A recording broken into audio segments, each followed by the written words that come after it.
This is the 2021 version of the GMC Sierra 1500 AT4. It has a price of $57,760 as it sits. There are a couple of items that have been added by the owner of this truck that we're going to take a look at in the video, one of which, if you're going to buy one of these trucks, or maybe you already have one, that I think you're going to like a lot because it will fix an interior issue that has to do with your cell phone. We'll get to that shortly. Okay guys, let's take a look, and I apologize if it's a little windy. Hopefully the microphone is doing a good job of taking care of that. But the exterior color on this truck is satin steel metallic, and you have gray interior with Kalahari accents. Now that's what this is going to be right here. Take a quick look. Of course, those are going to be 20-inch wheels right there. You're going to find the 5.3 liter V8 under the hood. We'll take a look at that in just a little bit and talk about an advantage of that over the 6.2. Going to have LED headlights, LED fog lights. Do not turn those on, but they are there. And of course, one thing, you probably won't be able to see it as well here. It's a little bit bright today, but there are turn signal indicators built into these side view mirrors. They're not power folding. They're power mirrors, but not power folding, just so you know, but you can manually move those out of the way if you want to. And as we already saw here with the badging on the side of the fender, the 5.3 liter V8 under the hood here, it's actually going to save you some gas. Won't suck quite as much as that 6.2 that a lot of people say they want in these trucks.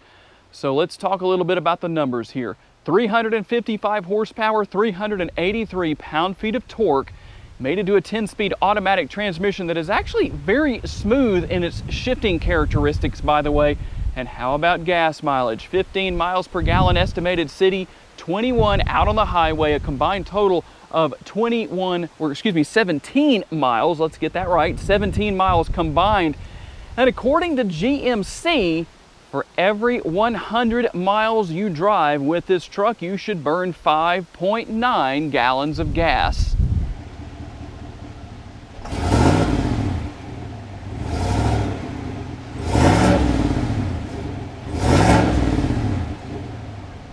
Let's talk a little bit about functionality. Something that was introduced for the 2019 model year that I think is really good is the step right here that's part of the bumper. You can get your foot in there a lot further than you used to be able to, so that makes for a little bit more of a sure-footedness experience, but that's not the best way to get into the back of this truck. So let's talk about the tailgate here. This is the Multi-Pro tailgate, and there's a couple of different things you can do here, quite a few different things you can do here. Number one, this is a multitasker right here. You can use this if you had a bottle of water, for example, that you wanted to set up there. Well, obviously that works well. You could use this as a picnic table, in fact, almost like the rear spoiler or rear wing of a supercar in a way. I'm not comparing those, by the way, for the correction Nazis out there who may be watching. And that's not all. Of course, you could use this area to set a piece of wood or something you need to trim up there just to give it some stability, maybe clamp that down or something like that. Another option right here is you can raise this area up right here, and it actually gives you a little bit of an extension for the bed itself. Something you could set against this that's inside the bed if you just need a little bit of extra room to make sure it stays in place and just gives you some additional space. But of course, that's not all there is here. Now let's do this a different way. We're going to open the tailgate. You do have your power tailgate right there. And I'm going to reach back under here if I can find the button, and we're going to do this one more time. We're going to open that back up again. And you have a step right here. Again, that's a multitasker because it's not just a step, it's also a seat if you want it to be. And depending on the options that this tailgate comes with, you can have speakers right here. So if you're a really serious tailgater, well, obviously that is a good option. And like I said, there was another option for getting in and out of the bed. You do have the handle right here that makes it so easy just to grab up and get right in. Super simple, super easy getting in and out. That is a quick tour of the Multi-Pro tailgate. One tip, if you have one of these, be very much aware when you open it like this. If you have a trailer hitched down there, I believe there is supposed to be some kind of an extension you can buy to kind of get that out of the way. But believe me, you don't want to make that mistake because it will be a little bit on the pricey side to repair. Now that we've taken a good look at the bed of the truck and its features, here is the remote. Nothing out of the ordinary there, but just so you can see what you have, lock, unlock. You do have a remote start, and of course we can use the power tailgate option right there. And I will go ahead and throw the numbers on the screen as far as towing and payload options, even how much actual cargo space you have here. You do have the bed liner here. This is a spray-in bed liner, so that's going to be obviously a plus in all ways. And you have, it's going to be hard to see in this time of the day because it's so bright out here, but you do have the LED lights in there. The AT4 logo there in the center of the bed out there on the front. And like I said, you have a bunch of tie-down options here. Definitely not going to have any trouble keeping your cargo in place. And something else you'll find here on the exterior, going to be these buttons on the door handles right here. That's called passive entry. When you have the remote in your pocket or just in your possession, basically, you can use those to lock and or unlock the interior from the outside. But trust me when I say it's not a safety issue. I've had people ask about this in the past. Nobody can just walk up and do this unless they have possession of the remote.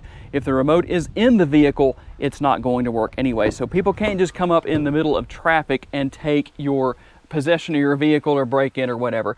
Now, something I like here are these floor mats. Let's see if I can do this one-handed. If I can get my hand under there, you can actually remove the carpeted area right here, and this works everywhere in the vehicle, in the rear seat and in the front. So if you live in an area where it snows a lot, or maybe you're just out in a dirty environment, mud or whatever the case may be, well, obviously you can remove those as needed. And just a quick look around the back seat here, and something that I like here is going to be right here. You can store, well, whatever you can fit in there. If we can keep that from closing, there actually are a lot of options. These little seat back pockets right here. And just to show the dual air conditioning vents, you've got connectivity here along with the 12-volt power outlet. Quite a bit of storage back here, including those rather large door bins on both doors. Of course, you're going to have what you would expect with the map pockets on the back of the seats.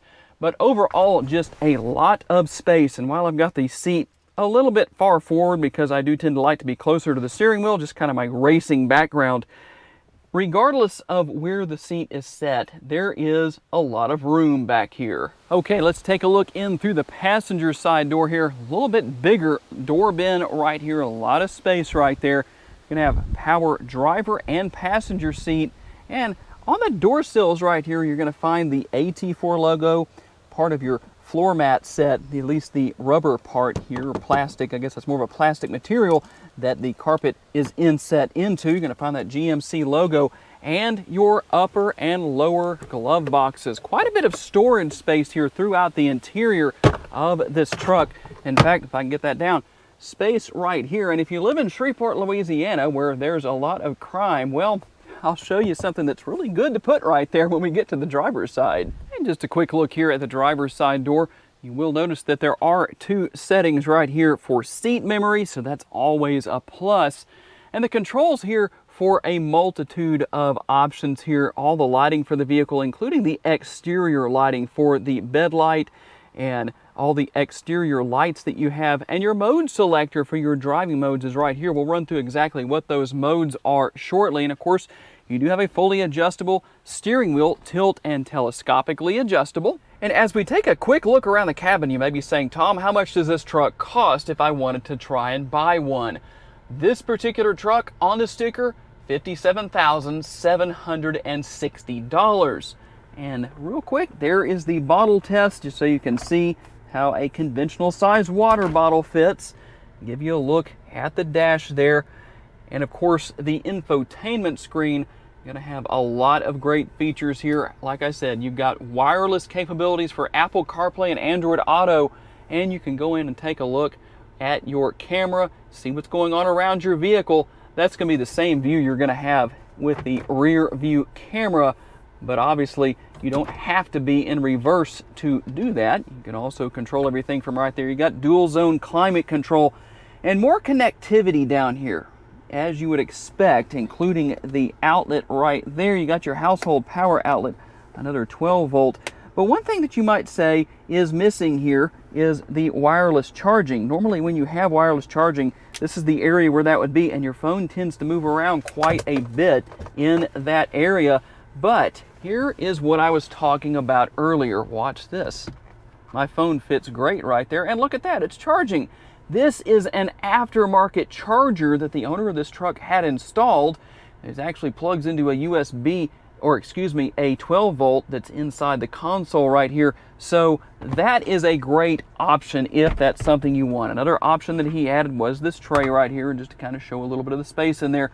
You can fit whatever you want in there. And just a quick look at your steering wheel mounted controls. You've got voice commands, all the controls for your heated steering wheel right here. Something we don't need on a day like this, even though it's late October. It's still in the mid to high 80s, cruise control, all that kind of stuff. Everything very easy to learn here. If you are going to buy one of these trucks for the first time and you've never had one and you're saying, I'm scared of all that technology, don't be. Chevrolet, GM in general, their technology is some of the absolute easiest to learn in the industry. All right, out here on the quick test drive, this truck runs really well for the engine that's in it. Let's drop the hammer one time.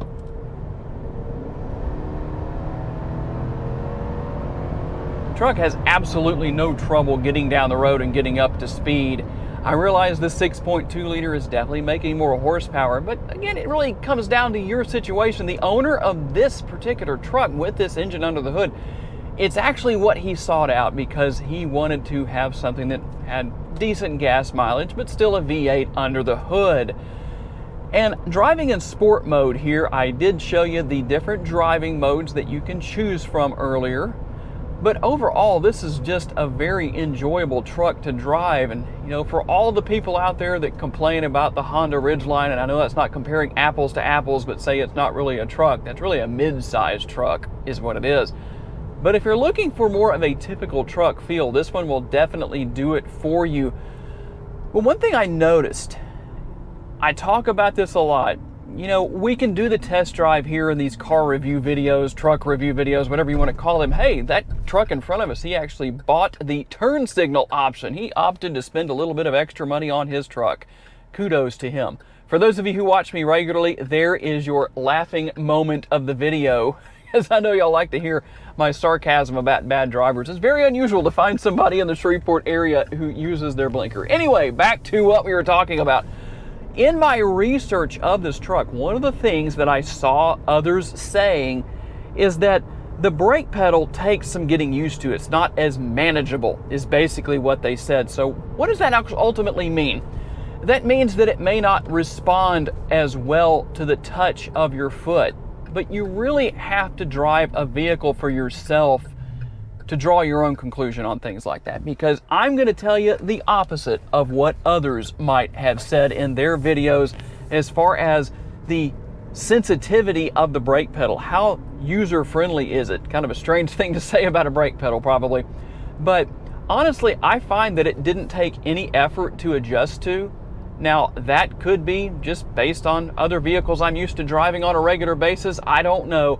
But that's my feedback on that. But overall, this is a nice truck to drive. Of course, you've got a lot of different safety features. We hadn't really listed those or talked a lot about those, but there are several different safety features to help out just the day and age that we live in. But overall, this is a very enjoyable truck to drive. I haven't daily driven a truck of this size in almost a year. I went to a smaller SUV about a year ago, but it was no big deal to hop into this truck and drive. I drove it a good bit further than what I normally do on my drives because of where I picked it up, where the owner lives, and driving it back up here to Northwest Louisiana, or to Shreveport, I should say. We're still in Northwest Louisiana regardless of where I'm going. I actually picked it up down in Stonewall.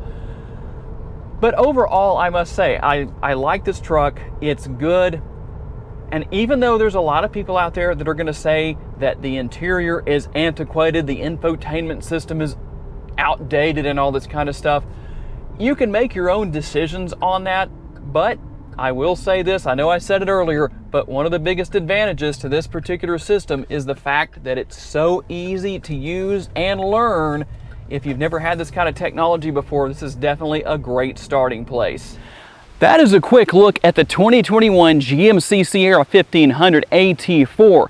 Now, before you do anything else, make sure to check out the link in the description of this video. It's going to take you to our website, findthebestcarprice.com, and what you'll find there is training that is free that will allow you to go about buying your next new vehicle, car, truck, SUV, whatever it is, the same way a professional auto broker does business when they work with the car dealerships. We're going to teach you how to do that through contacting the dealerships through email, and what that's ultimately going to do to benefit you as the consumer is allow you to get a bidding war going between multiple dealerships for your business.